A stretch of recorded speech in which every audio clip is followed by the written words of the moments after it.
কালকে সন্ধ্যাবেলা চলে এসেছি বাপের বাড়িতে, আর ভিডিও করতে পারিনি কারণ ঝড় বৃষ্টি হয়েছিল, কারেন্ট ছিল না।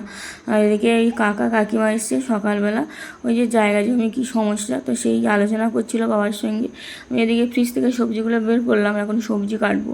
ছোটো মেয়ে গিয়েছিল দোকানে ওর দিদিমার সঙ্গে, সব খাবার কিনে এনেছে।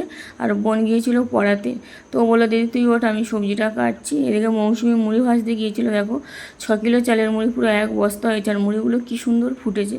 তো মুড়ি ভাজার মেশিন আছে, সেখানেই গিয়েছিল। আর এখন একটা কাকিমা ঠাকুরের প্রসাদ দিয়ে গেছে, তো এখন সবাইকে দিলাম। আমার দিদির ছেলে এসছে, ও হচ্ছে আবার চলে যাবে। আর এখন দেখি মা কি রান্না করছে, ওই যে মা রান্না করছে ওদিকে, বোন ডিম ছাড়িয়ে দিচ্ছে। আর আমরা এখন যাবো পুকুরে স্নান করতে। এখানে তো কলে জল নেই, খাওয়ার জল নেই, তো মা যায় কত দূর থেকে, মানে ও পাড়া দিয়ে জল আনে খাওয়ার জল।